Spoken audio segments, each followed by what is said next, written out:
Bonjour à tous, bienvenue sur ce live pour tous les candidats au CRFPA qui s'interrogent sur comment réussir son barreau du premier coup. J'ai des écouteurs de façon un peu exceptionnelle aujourd'hui parce que j'ai la chance d'avoir avec moi trois anciennes candidates au CRFPA qui ont été admises au CRFPA et qui vont pouvoir nous faire un retour d'expérience. Voilà, je vais les laisser se présenter. Est-ce que vous pouvez me dire d'abord dans le chat, s'il vous plaît, si vous m'entendez bien, si vous me voyez bien, parce que j'ai besoin d'avoir un retour son de votre part, ceux qui me regardent sur Facebook, c'est très important pour moi. D'abord, je peux me présenter rapidement, je m'appelle Guillaume Guisset, je suis directeur d'Objectif Barreau. Voilà, donc, et après, je vais vous présenter très vite eh bien, les personnes, voilà, les anciennes élèves Objectif Barreau. Ah, ça y est, Maëlle me dit yes. Salut Agathe, salut Maëlle, voilà, salut Claudia, trop cool, si vous m'entendez bien. On va entrer dans le vif du sujet, salut Caro, voilà, dites-moi aussi si vous êtes, dans quel IOJ vous êtes, ça m'intéresse toujours, et donc si vous êtes en Master 1 ou Master 2, super Ludivine, c'est trop bien. On rentre dans le vif du sujet, je vais vous présenter un petit peu les personnes qui vont m'accompagner ce soir. Voilà, donc ces jeunes filles qui vont m'accompagner. Vous avez d'abord Camille, est-ce que tu peux peut-être te présenter, enfin voilà, vous allez vous présenter une par une si vous le souhaitez. Bonjour à tous. Alors, je m'appelle Camille, j'étais candidate au CRFPA en 2021 à l'IEJ de Poitiers Trop et bien. j'ai donc suivi la prépa d'Objectif Barreau sur l'été.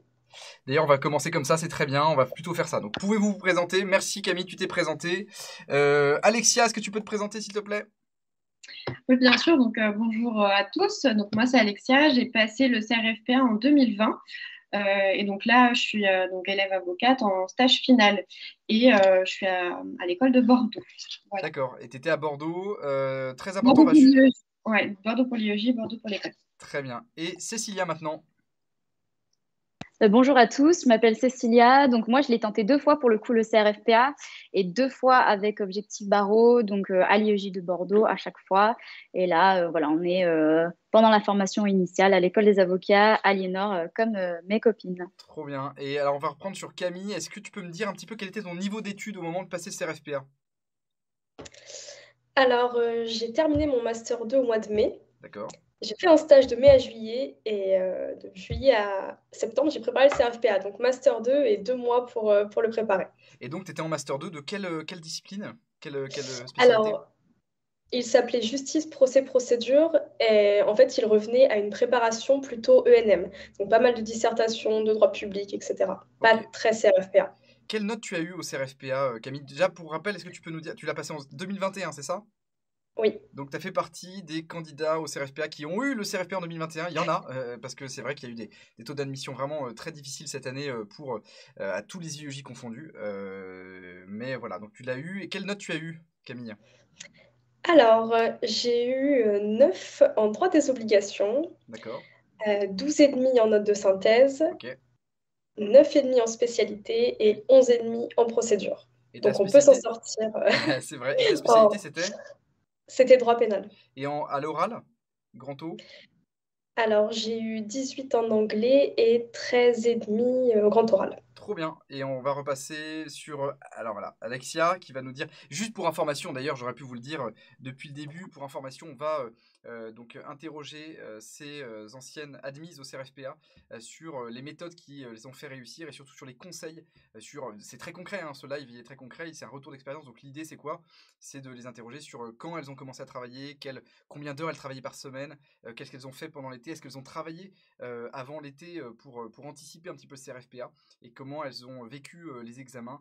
Voilà, l'idée c'est que vous repartiez avec vraiment je dirais des informations concrètes pour réussir. Alexia, est-ce que tu peux nous dire, donc toi tu l'as passé en 2020, C'est ça, 2020. et quelle spécialité tu avais? Pénal et procédure pénale, Ok, et forcément. quelle note t'as eu? Alors, en note de synthèse, 13,5, Oui, droit des obligations, 12, pénal, 16 et procédure pénale, 12. d'accord. Donc, des écrits qui se sont relativement bien Oui, passés. L'oral, ça s'est un peu moins bien passé, mais bon, j'avais énormément d'avance aux écrits, donc rien de catastrophique. ouais, Au bientôt, j'ai eu 8,5 et en anglais, 6,5. Je suis pas d'accord. très douée. Ok, bah super, très bien. Et je vais passer à Cécilia. Cécilia, donc toi tu l'as passé donc l'année dernière, 2021? Ouais, 2020 et 2021 pour le coup. 2020-2021. Alors, Ouais. quelle note t'as eu en 2021? Et quelle spécialité tu avais Alors, choisi? J'avais choisi spécialité droit des affaires et donc j'ai eu 13 en notes de synthèse, c'est ce qui m'a sauvée. Parce que Super. moi, je suis passée râlée pâquerette aux écrits. J'ai eu 9 en procédure civile, 7,5 en obligation et 10 en affaires. Ok, trop bien. Parfait. Et à l'oral? Et au grand O, j'ai eu 12 et à l'oral d'anglais, 19. Ok, waouh, ok, 19, ça c'est canon. Trop bien, on va passer à la deuxième question. Si vous avez des questions aussi très importantes, ceux qui me regardent actuellement, voilà, si vous avez des questions, n'hésitez pas à les poser dans le chat. Je vais compléter les questions évidemment de mon PowerPoint que j'ai prévu pour les poser directement aux candidats. Donc je serai votre porte-parole ce soir. Je vais pouvoir voilà, transmettre vos questions. Donc n'hésitez pas si vous avez d'autres questions. Il est possible hein, qu'il y ait des questions qui me soient posées dans le chat Facebook que j'ai déjà prévu de traiter avec, dans le cadre du PowerPoint. Mais s'il y en a d'autres, des complémentaires, on n'hésitera pas à les poser à Camille, Alexia et Cécilia. Alors, deuxième question, à quel moment vous avez commencé vos révisions? Est-ce que vous pouvez nous dire un petit peu, voilà, Camille par exemple? Alors, comme je l'ai brièvement évoqué, étant donné que j'ai tout enchaîné, j'ai commencé littéralement le 5 juillet. D'accord. Et donc, Voilà. t'as pas commencé avant à te préparer, à anticiper? Alors, très, très peu, voire pas du tout. Mais D'accord. c'est vrai que dans mon master, j'ai quand même eu des notes de synthèse, étant donné qu'on préparait l'ENM, donc Oui. il y avait des notes de synthèse, mais ça reste la seule chose que j'ai Que tu faite. as fait. Et donc, en fait, c'est vraiment, t'as passé, donc c'est l'été, t'as commencé vraiment le 5 juillet ta préparation au CRFPA. Oui. Et Cécilia et Alexia, de votre côté, comment ça s'est passé? Quand est-ce que vous avez commencé à réviser, très simplement? Bah, Alexia, vas-y. Mais du coup, moi, à la fin de mon Master 2, j'ai décidé de prendre vraiment une année pour me consacrer à la préparation du CRFPA. J'ai pas fait que ça, donc j'ai suivi quand même un petit peu les cours à l'IEJ. J'ai fait quand même quelques entraînements avec l'IEJ, mais en parallèle, j'avais quand même un stage et j'avais un petit job. Donc on va dire que c'était vraiment par petites touches tout le long de l'année. J'ai vraiment commencé à accentuer, on va dire en avril-mai, où là, j'ai passé un peu plus de temps, plusieurs heures par semaine. Et puis après, forcément, prépa intensive durant l'été. Alexia, qu'est-ce que tu faisais dans la période avril-mai, avant l'été? Qu'est-ce que tu as fait? C'est quoi tes priorités? Alors, la priorité que j'avais surtout, finalement, c'était avec Objectif Barreau, comme j'ai fait la prépa estivale, j'ai reçu les fascicules. Donc, l'idée, c'était vraiment de lire l'intégralité des fascicules au moins une fois, voire même deux peut-être sur certaines matières. Ouais. Et mon objectif principal, c'était d'avoir vu l'ensemble du programme et d'avoir fiché, parce que moi, c'est ma méthode, j'aime bien ficher. Comme ça, je savais que je commençais en juillet la prépa intensive en ayant quand même un aperçu global du programme. Alors ça, c'est vrai que c'est intéressant. Il y a pas mal d'étudiants qui font comme ça, c'est-à-dire qui travaillent, je le dis, qui travaillent le notionnel. C'est vrai que nous, nos polycopiés, par exemple, chez Objectif Barreau, les polycopiés 2023 seront en ligne la semaine prochaine. Ils seront expédiés en version papier à tous nos étudiants d'ici 15 jours.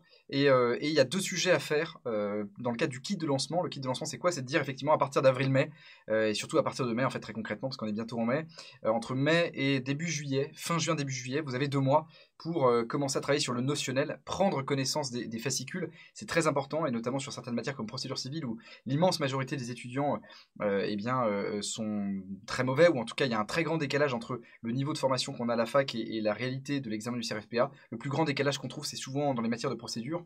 Donc il faut vraiment prendre connaissance des polycopiés avant la prépa, et idéalement, et on va le voir, mais faire des entraînements. Est-ce que toi, d'ailleurs, Alexia, tu t'es entraîné un petit peu avant la prépa, ou tu as consacré vraiment la prépa, donc juste avant la prépa, le notionnel en lisant les fascicules, et ensuite ce que tu as séquencé en disant l'été c'est uniquement pour les entraînements?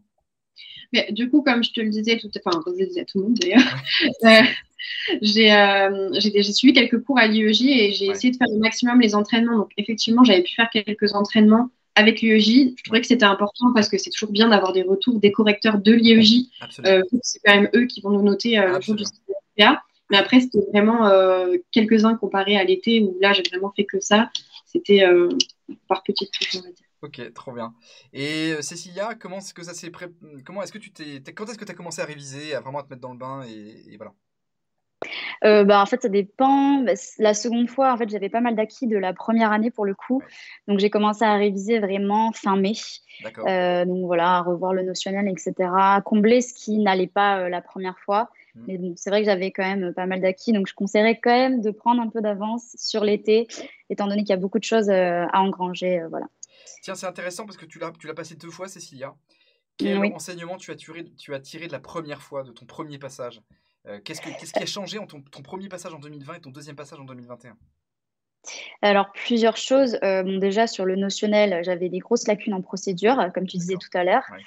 Et c'est vrai qu'au début, la première fois que j'ai commencé à réviser, à faire des fiches, notamment, c'était pendant le confinement pour le Ouais. coup, j'avais fait des fiches, mais pas efficaces du tout pour D'accord. la consultation. Je faisais des fiches comme je faisais vraiment à l'université, Oui. donc style pour apprendre par cœur en fait. Ouais. Et voilà, c'était pas à tourner pratique, ce qui m'a pas permis de dégager des majeurs types, des trames, Ouais. des choses vraiment utiles à appliquer le jour J. Donc je les ai jamais ressorties ces fiches-là, D'accord. jamais utilisées. Et grosse erreur également, ça a été de ne pas faire les entraînements en conditions réelles pendant l'été. D'accord. J'ai pas réussi à me détacher des fascicules Oui. et j'ai pas assez fait avec les codes. Donc ça a été une grosse erreur pour le coup, Ok. ouais. Hyper intéressant. Donc, en gros, ce que tu dis, c'est que entre la première et la deuxième année, enfin le premier passage et le deuxième passage, tu as plus consacré de temps aux entraînements Oui, en conditions réelles et totalement. tu as comblé tes lacunes en procédure, c'est ça? Très Exactement. chouette. En fait, vu que j'avais le notionnel la seconde année, vraiment, je me suis focalisée sur les entraînements et comblé ce que j'avais pas. Ok, hyper intéressant. Merci beaucoup, Cécilia. On va en reparler tout à l'heure des entraînements. On va voir que c'est extrêmement important. Voilà, donc alors je vais juste revenir là-dessus. Hop, voilà. Deuxième question ou troisième question. Comment avez-vous organisé vos révisions pendant l'été? Est-ce que vous aviez une semaine type, par exemple? Comment vous êtes organisé? Comment vous avez séquencé? Est-ce que voilà. Et après, j'ai des questions qui sont intéressantes. D'ailleurs, ah tiens, bon, si, je vais prendre les questions du chat et donc je vais m'affranchir un petit peu du PowerPoint pour vous poser des questions du chat. J'ai une question par exemple de Anna qui me demande: vous avez lu combien de fois les fascicules de cours? C'est une question comme ça, pendant l'été, voilà. Allez-y, vous pouvez y aller, une par une, comme vous voulez. Allez, Camille. Alors, complètement, je les ai lus une fois. D'accord. Et après, quand je faisais des entraînements et que je voyais que certaines notions, j'avais besoin de les revoir, alors Ouais. là, je revenais au fascicule. Mais je ne me suis pas imposé une seconde lecture complète. D'accord, intéressant. Alexia.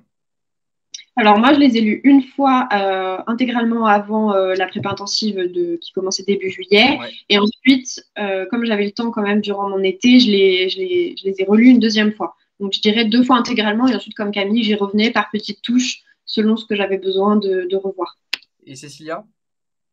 Idem que Camille, vraiment voir une fois avant l'été et repartir sur les notions qui nous paraissent compliquées pendant l'été et les entraînements. C'est une question qui est souvent posée, que demande Maëlle là. Est-ce que c'est vraiment nécessaire de ficher, selon vous? Vraiment, alors Camille. Ça va dépendre de... Alors, vous parlez à une grande anti-fiche depuis, depuis le début de la fac. Ouais. Donc, moi, je peux répondre que non. En fait, ça dépend évidemment de chacun. Il n'y a pas de méthode type. Il n'y a pas de oui, il faut ficher, non, il ne faut pas ficher. Moi, je ne l'ai jamais fait et ça marche aussi. Et certains vont le faire, sinon ils se sentent perdus. Ils ont l'impression que ça ne marchera jamais. Donc voilà, c'est propre à chacun, mais ce n'est pas un passage absolument obligatoire. Ok, bah c'est hyper intéressant. Et on a l'autre catégorie, donc l'autre Alexia, donc qui va nous dire qu'elle affichait, c'est ça? Oui, moi je fichais, mais après, ce que j'aurais répondu, c'est rester sur les méthodes pour lesquelles vous avez l'habitude de bosser. Enfin, si pendant toutes vos études universitaires, vous avez bossé avec des fiches, bah, faites des fiches parce que c'est votre méthode de travail. Si au contraire, ce n'était pas du tout votre méthode, bah, le faites pas. Vous ne vous sentez pas obligé de le faire sous prétexte que c'est l'examen du CRFPA. C'est Restez hyper juste. fidèle à vous-même. C'est hyper juste. Tu as absolument raison. En fait, vous avez toutes les deux raison. La réalité, et je pense que Cécilia va peut-être trancher et faire la synthèse. Comment est-ce que tu fichais, toi, Non, Cécilia? alors moi j'ai toujours fiché, mais Ouais. c'est vrai que de toute façon, comme on le disait souvent avec Camille et Alexia, le CRFPA c'est vraiment un examen où il faut s'écouter dans tous les sens du terme. Et il faut, voilà, si on se sent de ficher, on fiche. Si on ne veut pas ficher, on fiche pas. Et si on veut ficher alors qu'on n'avait jamais fiché à la fac, voilà, faut le faire, faut s'écouter dans tous les cas. En tout cas, vous avez raison toutes les trois. Ce qui est vrai, ce qui ressort quand même de l'observation qu'on fait chaque année des étudiants qui sont admis au CRFPA, c'est qu'ils ont conservé peu ou prou l'organisation qu'ils avaient pendant leurs études universitaires, ce qui a fonctionné pour avoir des partiels, enfin pour réussir des partiels en master, en licence, etc. En fait, il faut simplement le reproduire quand on passe le CRFPA. La différence, je dirais, le petit delta qui est vraiment, qui est pas facile à comprendre, et j'ai une question d'ailleurs là-dessus tout à l'heure, mais voilà, c'est qu'il faut être beaucoup plus efficace. Il faut avoir un sens des priorités extrêmement aiguisé. C'est quelque chose qu'on ne développe pas forcément à l'université, qu'on peut développer en prépa, quand on fait une prépa HEC ou quand on fait une prépa, enfin voilà, une prépa n'importe laquelle. C'est l'ordre des priorités et d'être extrêmement efficace parce que vous avez très peu de temps. La problématique du CRFPA, c'est que vous avez très peu de temps et que le programme est très large. Et donc, en fait, il faut prioriser très fortement, il faut discriminer de façon très importante l'information qu'on retient, l'information qu'on fiche. Et c'est vrai qu'on a tendance, ou en tout cas à se perdre parfois dans les sources et à se perdre dans le travail. Et donc, il faut, là, et c'est ça l'immense avantage d'avoir une prépa comme Objectif Barreau, c'est qu'on donne un sens à vos révisions et surtout on vous dit ce qui est important et on vous dit ce qui est principal et ce qui est accessoire et ça vous fait gagner un temps considérable. Parce que l'idée, c'est exactement ça, c'est vraiment de réviser dans un contexte où en fait la ressource temps est appauvrie et limitée et donc il faut aller vraiment à l'essentiel. Et ça, souvent, c'est pas une culture que vous avez quand on vient de la fac, en tout cas on n'a pas cette culture-là, ce qu'ont d'ailleurs les étudiants candidats de Sciences Po. Vous savez, il y a beaucoup d'étudiants de l'IEP Paris qui passent le CRFPA et souvent les taux d'admission sont très importants chez eux parce que c'est des étudiants qui ont cette culture-là, culture de prépa un petit peu. Je vais revenir sur le PowerPoint. Donc vous n'aviez pas d'organisation, alors pendant l'été, voilà, est-ce que vous êtes organisé, comment c'était quoi une semaine type Camille, tiens, c'était quoi une semaine type CRFPA pendant l'été? Alors, la semaine type CRFPA, pour moi, elle commençait le lundi et elle se terminait le vendredi. D'accord. Elle commençait vers 8h30 et elle se terminait vers 18h, 19h. Donc, pas de travail le soir ni le week-end de mon côté. Et même encore le samedi, là, dimanche. Même le samedi et le dimanche, tu ne travaillais pas? Sauf exception, mais je vais en parler. D'accord. Alors ça, c'est mon organisation à moi. Certains travaillent la nuit, certains travaillent le week-end. Là encore, c'est comme pour les fiches, c'est chacun à sa méthode. Ouais. Il ne faut pas culpabiliser en voyant les autres travailler, ni rien, parce qu'on a chacun notre rythme. C'est vrai. Donc, ce que je faisais, c'était lecture des polycopiés avant de faire chaque entraînement. Donc, Ok. par exemple, avant de faire le barreau blanc d'obligation, Ouais. je lisais le polycopier en rapport avec les thèmes. Oui, alors ça, C'est c'est vrai une que moi, je précision. l'ai fait. Camille, excuse-moi, c'est une précision qu'ont pas forcément les étudiants en face de nous. Chez Objectif Barreau, on communique aux étudiants qui le souhaitent on va dire un classement thématique ou des sujets sur lesquels ils vont travailler. Dit autrement, ça c'est vraiment quand on veut être un peu guidé, un peu comme des petits trous lorsqu'on apprend le vélo sur le côté. Voilà, on donne aux étudiants, on dit voilà, sujet 1, sujet 2, sujet 3 de procédure pénale, et ben ça va porter sujet 1 sur la garde à vue, la mise en examen, etc., etc. Et donc c'est comme ça que j'imagine, Camille, tu as pu travailler. Oui, tout à fait. Je me suis basée quasiment exclusivement, j'avoue, sur ce programme type. Après, c'est sûr que lorsqu'on sait qu'il y a tel thème, tel thème, tel thème à aborder, notre cerveau peut être un petit peu orienté, Oui. mais d'un côté, il faut bien revoir tout le programme à un moment donné. Donc, pour moi, c'est pas forcément... c'est pas se mettre en difficulté que de faire ça, puisqu'à la fin, on aura tout revu. Ouais. Et on a fini de lire le polycopier, de toute façon, avant d'avoir fait le 7e barreau blanc. Ouais, je comprends. Et c'est vrai que les examens sont... En tout cas, toi, tu partais toujours... Le point de départ de tes révisions, si j'ose dire, pardon, cette expression juridique, le fait générateur de tes révisions, c'était le sujet, l'entraînement, et après, tu passais sur le poly. C'est-à-dire qu'on est d'accord que la clé d'entrée de tes révisions, c'était le sujet ou les entraînements qui donnaient en fait un sens, qui donnait, voilà, la marche à suivre pour réviser. Est-ce que c'est ce que j'ai compris ou... Alors, je regardais les thèmes, Ouais. je lisais le polycopier, Ouais. et ensuite, oui, je faisais l'examen, c'est ça. Bah c'est très Et clair. pour chaque matière. Ok, c'est très clair. Donc, et ça, c'est une très très bonne méthode. C'est une méthode extrêmement efficace, je vous le dis pour tous ceux qui me regardent. En fait, si je veux être très schématique, ce qui a la plus grande valeur d'une prépa privée, ce sont ces sujets. Les enseignants passent énormément de temps à travailler sur les sujets qu'ils vous donnent pendant l'été. Et les sujets qu'ils vous donnent pendant l'été, c'est le résultat d'un travail de fond, de prospective pour savoir ce qui peut tomber en septembre, en fonction de l'actualité juridique. On a vu qu'en 2021, il y avait beaucoup de sujets sur lesquels il y avait des questions d'actualité juridique, mais aussi en fonction du rédacteur du sujet, donc qui fait partie de la commission nationale qui rédige les sujets. On va chercher, on va s'intéresser au champ de recherche de ces rédacteurs. Évidemment, les sujets sont aussi faits en fonction du centre de gravité de la matière. Quand par exemple on a une matière comme droit social, et qu'on révise le droit social, on sait qu'il y a plus de questions qui vont tomber sur relations individuelles et relations collectives plutôt que sur protection sociale, et ça nous donne une indication sur l'organisation des sujets. Mais c'est vrai qu'à l'atterrissage, les sujets, si vous prenez, les sujets et les thématiques abordées dans les sujets sont le point de départ de vos révisions, vous ne pouvez pas vous tromper parce que vous avez un niveau de couverture avec nos sujets qui est presque de 100% des thématiques qui peuvent tomber, et surtout c'est des thématiques qui sont chaudes, qui sont susceptibles de tomber. Donc c'est extrêmement efficace de passer par les sujets de la prépa pour réviser, parce que vous êtes sûr qu'il y a eu un travail de fond de discrimination des thématiques abordées, et donc voilà. Donc vous êtes forcément très très efficace en faisant ça. Cécilia, est-ce que tu peux nous dire comment tu organisais tes révisions pendant l'été? Alors moi, pour le coup, j'avais pas autant de temps de repos que Camille, mais moi, je commençais le lundi. Voilà, ce que je faisais, c'est que en fait, souvent, je faisais lundi note de synthèse. Par exemple, le matin, je révisais. Pourquoi? Parce que c'était le moment où j'avais le plus d'énergie, parce que je m'étais reposée le dimanche, tout simplement. Donc voilà, c'est vrai que vu que c'est quand même 5 heures, donc je faisais ça. Et en fait, pour le restant de la semaine, je découpais entre le matin, je voyais le notionnel, l'après-midi, je faisais un entraînement. Voilà, donc normalement en lien, et je prenais le repos, donc soit le dimanche, soit le samedi, ça dépendait de mon humeur, quoi. Mais toujours un jour de repos. Donc ça veut dire que le matin notionnel, et une journée type, c'était que tu commences à quelle heure, tu finis à quelle heure à peu près?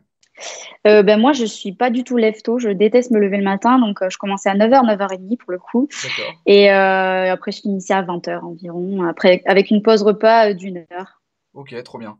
Est-ce que... et alors, ok, hyper intéressant. Alexia, tu veux nous dire comment tu t'organisais?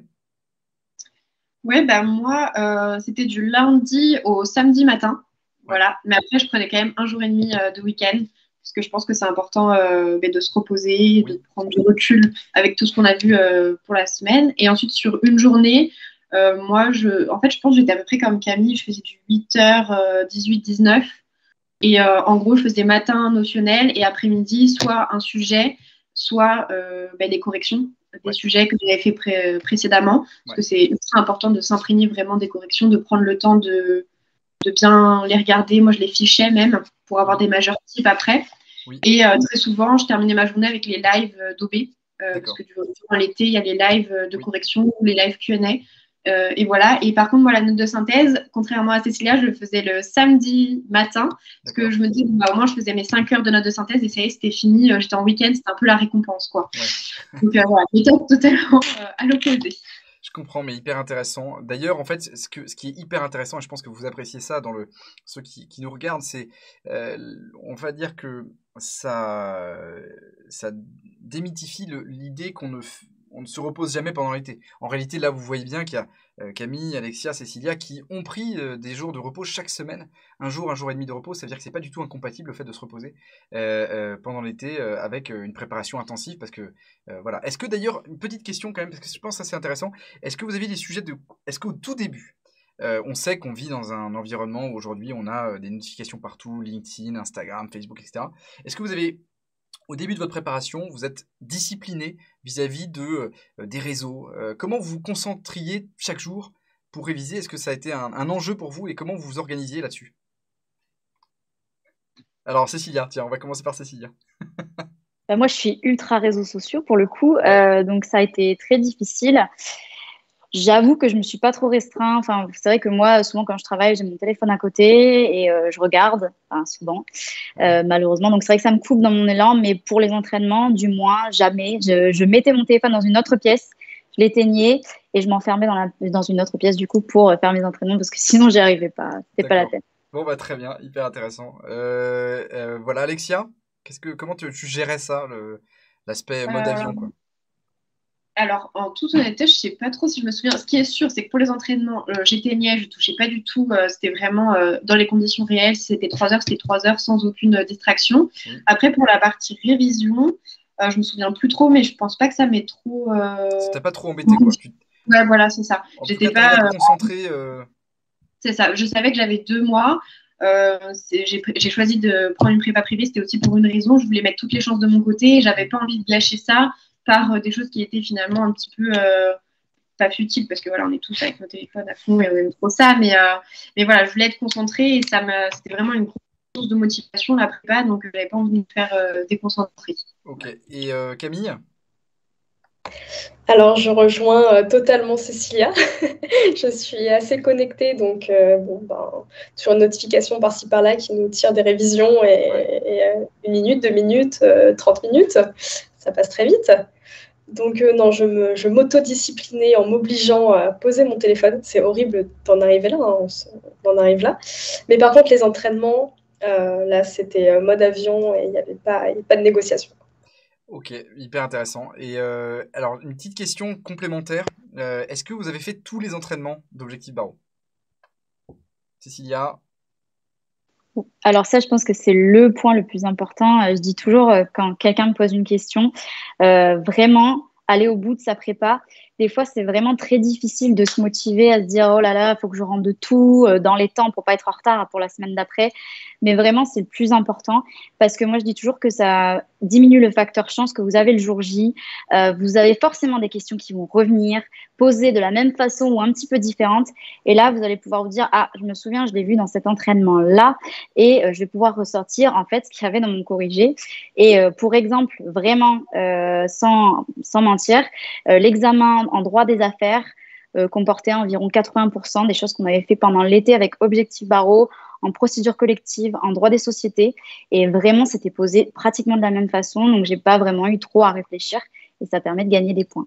Mais tu touches à un point qui est hyper juste, Cécilia, c'est que quand les entraînements, quand les professeurs, les rédacteurs des sujets font un travail de fond pour essayer de faire un travail de prédiction de ce qui va tomber, bah, quand ça tombe juste, et c'est ce que tu nous dis en droit des affaires, c'est tombé juste pour, on va dire, 7 questions sur 10 ou 8 questions sur 10, bah, ça accélère le temps et surtout, bah, on a les réponses, quoi. Donc ça, c'est un énorme plus.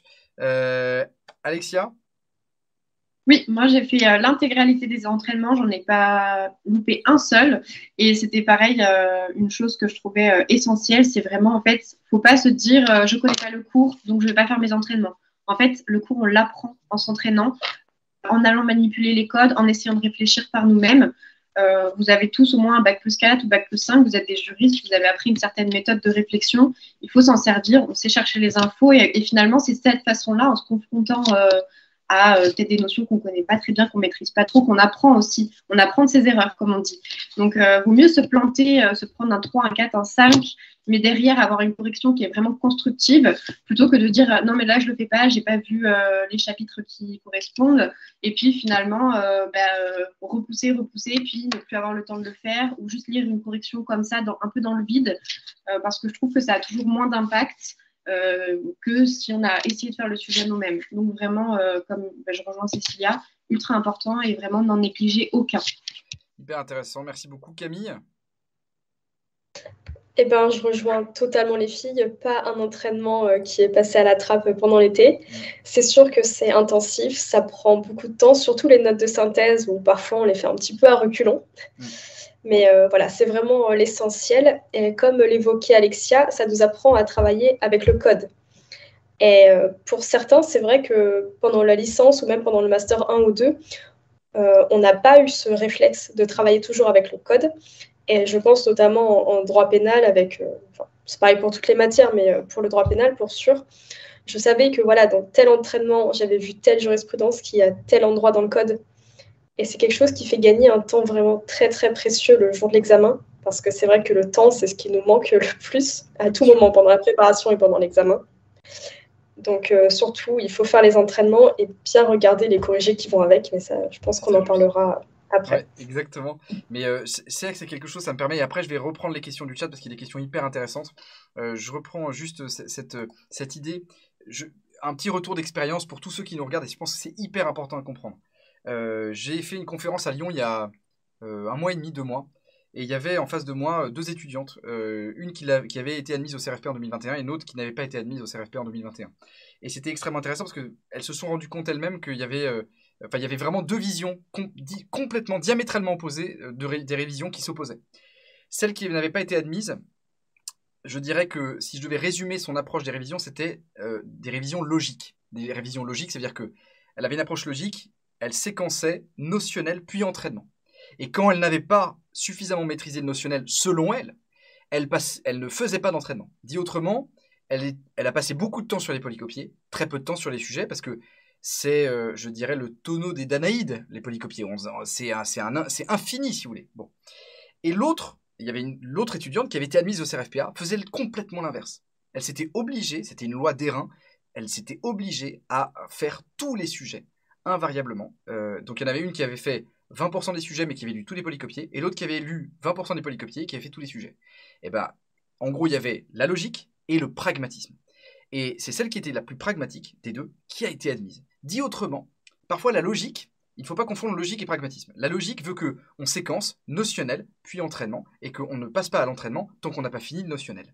Le pragmatisme veut qu'on passe d'abord par les entraînements, on fait d'abord les entraînements, on fait un maximum d'entraînements, quitte à ne pas connaître par cœur son cours au moment où on fait les entraînements. Voire même, et c'est ce que disait cette jeune fille qui avait été admise au CRFPA, qui avait plutôt cette approche pragmatique, pas forcément très logique, mais pragmatique, donc qui va dans l'optimisation du temps de préparation, eh bien elle disait, bah voilà, moi les 2 premiers entraînements, je les ai fait livre ouvert, et parfois je passais 4 heures sur une consultation qui devait durer 3 heures, et bah sur les 2 premières, c'est pas grave de s'entraîner sans respecter les conditions réelles d'examen. Il faut qu'à partir du 2e ou 3e examen, il faut évidemment enserrer, si vous voulez, comme un corset, son examen ou son sujet d'entraînement dans le temps imparti, parce que c'est comme ça que vous allez vous développer intellectuellement. Vous savez, c'est comme si, moi je dis toujours cette métaphore, c'est voilà, si on vous demande pourquoi est-ce que c'est important de respecter les conditions réelles à un moment donné, parce que d'abord, c'est fidèle par rapport à l'examen sur lequel vous allez travailler en septembre, et puis surtout, c'est aussi que c'est la condition sine qua non pour développer vos capacités cognitives sur des sujets d'entraînement. Dit autrement, c'est exactement comme, c'est ça la métaphore, pardon, j'y viens, c'est de dire, si je vous donne à faire 50 pompes en 2 jours, bah, vous n'allez pas beaucoup développer votre muscle, parce que votre muscle ne va pas être stressé. En revanche, si je vous demande de faire 50 pompes en 2 minutes, là, vos muscles vont se congestionner et vos muscles vont travailler. C'est exactement la même chose quand on fait un examen, par exemple, de droit des obligations. Si vous le faites en 10 heures, bah, en fait, vous n'aurez pas beaucoup de stress. Donc, du coup, en fait, bah, vous allez ouvrir votre bouquin, vous allez y aller tranquillement, vous allez faire une pause café, vous allez revenir. Par contre, si je vous dis c'est la même chose, mais en 3 heures, bah, nécessairement, vous allez avoir beaucoup plus vite et vos connexions, en fait, tout simplement, vont se faire et vos synapses vont se connecter et vont développer une capacité à faire des liens logiques entre certaines notions a priori éloignées dans le cours. Et donc, voilà. Donc, c'est très important d'abord de comprendre qu'il y a 2 choses, la logique, le pragmatisme. Nous, chez Objectif Barreau, on enseigne le pragmatisme plus que la logique. On passe parfois des raccourcis pour permettre aux étudiants, à un maximum d'étudiants, d'aller très vite et d'être très efficaces pédagogiquement. Et pour, voilà. Deuxième chose, encore une fois, il faut le plus tôt possible, même si ce n'est pas les 2 premiers entraînements, faire les choses en conditions réelles. Mais vous voyez qu'un des invariants, par contre, ça c'est vrai, un des invariants chez ceux qui sont admis au CRFPA, c'est qu'ils rendent tous les sujets. On a là, en fait, 3 exemples d'étudiantes qui ont été admises au CRFPA. Elles ont toutes rendu 100% des sujets. Je vous le dis, et d'ailleurs, je vous le dis, on fait des analyses statistiques chaque année, des régressions statistiques pour montrer que, et c'est incontestable, il y a un rapport de 1, il y a une corrélation presque parfaite entre le nombre de sujets que vous allez rendre et votre probabilité, enfin votre espérance d'admission au CRFPA. Donc ça veut dire quoi? C'est-à-dire que plus vous rendez de sujets, plus vos chances augmentent. Donc en fait, presque, il faut se dire de façon bête, vous devez rendre tous les sujets. Voilà, même si vous ne les faites pas, les 2 premiers, par exemple, les 3 premiers en conditions réelles. Je reviens sur le PowerPoint. Est-ce que vous êtes d'accord, mesdames? Trop cool. Oui, bah c'est du sport en fait. C'est du sport, pareil. exactement, c'est du sport. Alors je vais juste reprendre les questions. Je vais revenir sur les questions parce que je pense qu'il y a pas mal de questions qui nous sont posées. Et après je vais revenir sur la journée type, mais je pense que ça on l'a traité, donc on va aller plutôt directement là-dessus après. Hop, on revient. Alors les questions. Boum, boum, boum. J'ai des questions. Avez-vous des conseils? Tiens. Ah oui, si. Ça, c'est intéressant. Karine nous dit que tu as parlé de majeur type. Tu peux nous en dire davantage? Je crois que c'est Cécilia qui en parlait tout à l'heure. Oui, alors en fait, je pense que les filles seront d'accord sûrement. Les majeurs types, en principe, on vous apprend un petit peu à les faire à la prépa. C'est-à-dire que moi, je les faisais à partir des corrigés types que vous aurez. Donc, dès que vous rendez un sujet, vous avez votre correction personnalisée, mais le corrigé type également. c'est la copie parfaite. Et à partir de ça, vous pouvez faire des fiches. Et en fait, vous allez vous rendre compte, et surtout en droit des obligations, que en fait, quand il y a une question juridique posée, c'est tout le temps les mêmes connaissances à mobiliser et des étapes. Donc, c'est des trames, en fait. Première étape, deuxième étape, troisième étape, je fais ça. Et voilà, ça permet le jour J de ne pas réfléchir, en fait, de savoir que si, par exemple, on a une question de nullité du contrat, on va immédiatement invoquer les mêmes choses et voilà, ça permet de gagner du temps. C'est-à-dire que en fait, tu as raison Cécilia, c'est un parcours, c'est des parcours de réponses, c'est des fondements, des assemblages de fondements qui font que sur une thématique donnée, sur la rupture abusive des pourparlers, sur la nullité, etc., vous avez toujours le même enchaînement de fondements qui vont fonctionner et qui seront modulaires en fonction de la situation évidemment, parce que c'est pas toujours la même situation qui tombe, mais en revanche vous avez un bloc de fondements qui sont articulés de façon logique et qui pourront être appliqués à la même situation. Voilà. Et ça fait gagner un temps considérable, c'est les majeurs types. Précision d'ailleurs, cette année, il y a une grande nouveauté chez Objectif Barreau, c'est qu'en droit des obligations, on a développé un poly de majeur type.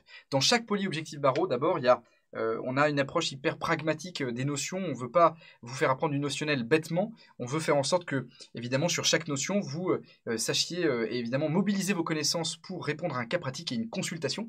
Donc, par exemple, la rupture abusive des pourparlers, à la fin d'un développement notionnel, on vous dit, voilà, objectif cas pratique, donc ça fait vraiment un petit encadré avec écrit, si vous deviez tomber sur un cas pratique dans lequel il y a une rupture abusive pour parler, il faudra passer par ce fondement-là, puis donc cette majeure, puis cette mineure, puis la conclusion. En fait, on développe dans tous les polycopiés Objectif Barreau, sont disséminés en fait ces encadrés pratiques qui contextualisent et surtout qui, on va dire, mobilisent, prennent la notion et la mettent en application dans le cadre d'un cas pratique. Et en plus de ça, en droit des obligations cette année, on a un nouveau polycopier qui va arriver et qui est le polycopier de majeur type, où là on a fait une réunion on vous a mâché le travail en fait, et vous allez avoir des majeurs types pour la nullité, pour l'erreur, pour le dol, pour la violence, etc. Et ça c'est un gain de temps considérable. Je pense que mesdames qui nous regardent là, je suis jalouse sur le coup. Ouais, franchement. Voilà, c'est trop cool, elles n'en ont pas profité, mais c'est pas pour ça qu'elles n'ont pas été admises, vous voyez. Mais voilà, c'est cool que vous... En tout cas, c'était aussi une remontée, vous savez, chez Objectif Barreau, on est on écoute énormément nos étudiants, et chaque année, on fait des nouveautés en fonction des retours que nous ont fait les étudiants de l'année précédente. C'est pour ça qu'on améliore tous les ans nos contenus, notre enseignement, et qu'on fait des nouveautés chaque année. On a fait l'année dernière les podcasts de gestion du stress. Ça, c'est quelque chose qui, j'imagine que vous avez apprécié, mesdames. Vous pouvez peut-être nous en parler rapidement. Je ne sais pas si... Cécilia, par exemple. Alors moi, pour le coup, les gestions du stress, j'avais pas regardé parce que je suis beaucoup trop stressée. Je l'ai pas regardé, mais je confirme que d'une année à l'autre, vu que j'ai fait 2 années, le contenu s'était beaucoup amélioré. Enfin, il y avait beaucoup de choses en plus. En droit des affaires, j'avais beaucoup aimé. Je crois qu'il y avait une refonte totale du fascicule. Exactement. Et en liberté fondamentale aussi, il y avait une vidéo qu'il n'y avait pas eu l'année d'avant. Ouais. Donc ça, c'était vachement bien. C'est vrai qu'on essaie d'améliorer les contenus chaque année. Je reviens sur la question. Coretta me demande. Coretta me demande, pensez-vous qu'on puisse suivre efficacement une prépa intensive pour le CRFPA et en stage en M2? Donc j'imagine que Coretta, tu es en stage l'été. Qu'est-ce que vous en pensez, mesdames? Dites-nous tout. Tout va dépendre de si elle a pu prendre le temps en amont de commencer les révisions. Ça va dépendre de est-ce que c'est juillet et août, est-ce que c'est du 35 heures. En soi, rien n'est impossible, mais forcément, on part avec une petite difficulté. Je suis assez d'accord avec toi. J'observe chaque année des étudiantes et des étudiants qui sont en stage et qui ont le CRFPA, mais c'est incontestable qu'il va falloir développer un sens de l'efficacité redoutable. Donc c'est pas impossible parce qu'on le voit chaque année. On a des étudiants qui sont mères de famille, parfois en famille monoparentale, qui s'occupent seuls de leurs enfants et qui en plus travaillent. Enfin, on a eu des situations parfois où on se disait waouh, a priori ça paraît compliqué et en fait c'est possible, mais dans ces cas-là c'est au prix d'une approche hyper discriminante des contenus qu'on propose. Moi, j'ai tendance à dire aux étudiants, si vous aviez qu'une semaine pour préparer le CRFPA avec Objectif Barreau, sur quel serait sur quoi vous miseriez en termes de contenu, entre les focus techniques, les sujets. Encore une fois, c'est un exercice, c'est une virtualité, mais que je trouve intéressante parmi tous les contenus Objectif Barreau. Si vous n'aviez que 2 semaines pour préparer le CRFPA, sur quoi vous seriez projeté, mesdames? Camille, vas-y. Camille. Alors, si vraiment j'avais eu 2 semaines, Ouais, j'aurais tout donné pour faire un maximum de sujets. ouais. Et pendant mes temps de pause, entre guillemets, j'aurais regardé les vidéos. Et les focus techniques, peut-être, particulièrement? Oui, toutes les vidéos Ouais, dont on a accès, enfin, qu'on a sur nos espaces perso. ok, trop bien. Hyper Voilà, c'est intéressant. se reposer. Voilà. C'est sûr que tu n'auras pas forcément de repos. Tu auras peut-être moins de journées de Non, repos. 2 semaines, c'est ouf, c'est une ligne droite, quoi. c'est ça. Alexia? En soi, à peu près pareil, je dirais surtout faire quelques entraînements quand même, histoire de pratiquer, Ouais. lire toutes les corrections. Oui. Moi, par exemple, même en dehors de juste en 2 semaines, j'ai relu toutes mes corrections à la fin de la prépa parce que Ouais. c'était vraiment important, je trouvais, d'avoir de nouveau cette vision d'ensemble. Oui. Et effectivement, les focus techniques, comme c'est des vidéos très courtes sur des notions qui sont souvent assez difficiles Oui. à mettre en œuvre, je pense que c'est le plus efficace. Oui. Après, bon, j'espère que personne ne sera dans cette situation à devoir réviser 2 semaines avant. Mais c'est une virtualité que je trouve intéressante pour savoir, voilà, si on est dans une situation d'urgence absolue, bah, on est obligé de se dire, bah, on fait un choix, on doit partir sur un contenu en particulier. Et souvent, vous voyez, le réflexe que vous avez, c'est de partir du plus efficace. Et donc, le plus efficace, c'est les sujets. Toujours pareil. Cécilia, si tu n'avais que 2 semaines pour préparer le CRFP avec tout ce qu'on propose. Alors, ce qu'ont dit les filles, les focus techniques, moi, c'était mon truc préféré chez Objectif Barreau. Vraiment, ça m'a permis de comprendre énormément de notions et pas aussi longuement que lorsqu'on le lit dans le fascicule. Donc, Ouais. ça, c'était vachement bien. C'était ludique. Oui. Et je rajouterais utiliser le code à fond, le surligner parce que de toute façon, tout est dans le code en principe. Donc, voilà, vraiment bien le préparer en 2 semaines le mieux possible. Je précise, les focus techniques, c'est quoi? En fait, pour ceux qui nous regardent, qui ne savent pas ce que c'est en fait, on a des vidéos de cours, quand on est en prépa renforcée à distance, on a des vidéos de cours. Donc, pour information, hein, on a toujours une préparation en classe à Paris. D'ailleurs, en ce moment, on est presque complet pour la préparation en classe à Paris. Donc, si ça vous intéresse de venir chez nous, ne tardez pas parce qu'il y a certaines spécialités qui sont complètes. Je pense à des grandes spécialités comme pénal et affaires. Donc, si ça vous intéresse de venir préparer le CRFPA en classe à Paris, bah, faites-le assez vite. Et pour les préparations à distance, on a 2 préparations à distance. Je vais être très schématique, préparation classique et préparation renforcée, avec ou pas une option anticipée. Vous regardez sur le site internet, tout est expliqué dessus. Mais pour la préparation renforcée, vous avez des cours, vraiment à proprement parler. Et pour tous les étudiants de la préparation à distance, et même les préparations à Paris, vous avez des focus techniques. Les focus techniques, c'est quoi? C'est des vidéos de 15 minutes qui portent sur un thème hyper précis qui invariablement fait défaut aux candidats. Ces thèmes font défaut aux candidats. Et donc, soit font défaut aux candidats, et donc en fait, voilà, ils comprennent pas, par exemple, la procédure d'appel en procédure civile, il faut la décortiquer. Donc là, vous avez 15 minutes d'un professeur qui complète son fascicule en disant, bah, on va parler que de la procédure d'appel, il fait des schémas, il vous explique très très méthodiquement la chose, et ça permet de comprendre beaucoup mieux le thème en question. Parce qu'encore une fois, on passe par des schémas, on explique, on prend le temps. Et la deuxième raison pour laquelle on fait des focus techniques, c'est lorsque le sujet, par exemple, il y a des arrêts qui sont extrêmement importants. Il faut absolument qu'on passe du temps dessus parce qu'il y a un arrêt très important qui est tombé, par exemple, il y a 3 mois et dont on pense qu'il a de fortes chances d'être mobilisé dans le cadre d'une consultation parce qu'il peut y avoir une question par rapport à cet arrêt. Et donc là, on fait un focus dessus. Les focus techniques, donc, c'est des vidéos hyper précises sur des notions clés. Et il y en a dans toutes les matières chez Objectif Barreau. J'en profite aussi pour vous parler des corrections de copie en vidéo. Vous savez, c'est une des spécialités d'Objectif Barreau. Est-ce que vous pouvez nous dire un petit peu ce que vous en avez pensé? Est-ce que ça avait été utile pour vous? Et est-ce que quelqu'un peut me dire ce que c'est que la correction de copie en vidéo? Tiens, Camille. Alors, la correction de copie en vidéo, elle consiste à... Alors, on rend notre copie Ouais. et quelques jours après, on reçoit une vidéo sur notre espace devoir. Ouais. Et on voit ou on entend notre correcteur pendant 10, 15, 20 minutes nous expliquer point par point sur notre copie ce qui va, ce qui ne va pas. Voilà, qui nous explique vraiment tout en détail. Ouais. Et ça permet de concrétiser beaucoup plus qu'un simple commentaire écrit. Et ils sont de toute façon extrêmement bienveillants. Donc même si, comme moi, c'est une copie où on a 3 à la fin, on apprend beaucoup. C'est ça, en fait, tu as raison. Tous les étudiants qui s'inscrivent chez Objectif Barreau ont 2 corrections de copie par matière, en plus des corrections PDF classiques que vous avez. Vous avez 2 corrections de copie en vidéo par matière. C'est quoi une correction de copie en vidéo? C'est exactement ce qu'a dit Camille. C'est 15 minutes d'un professeur qui vous fait un débriefing complet sur la base de votre copie. J'ai un exemple et on se retrouve dans quelques minutes, même pas dans quelques minutes, dans quelques secondes. Je vous laisse voir un exemple de correction de copie en vidéo. On se retrouve dans vraiment 15-20 secondes. À tout de suite. L'article 1109 du Code civil, c'est très bien. On commence par une majeure bien construite. C'est important à chaque fois d'avoir une majeure. avec les bons articles et les bons textes s'il n'a été donné par erreur, s'il a été extorqué. C'est très très bien là, c'est très très très très très bien de citer tout de suite l'article 1118 du Code civil sur la lésion. Petite précision, hein, ce cas pratique est réglé sous l'ancien droit. Donc tous les textes sont les anciens textes du Code civil. Donc ne vous étonnez pas de retrouver encore l'article 1118. Mais c'est très bien parce que la copie appréhende le sujet tel qu'il était orienté et nous explique tout de suite qu'elle exclura ce motif. La lésion n'est pas en principe un vice du consentement, c'est très bien. Voilà un petit peu, si vous voulez, un exemple de correction de copie en vidéo.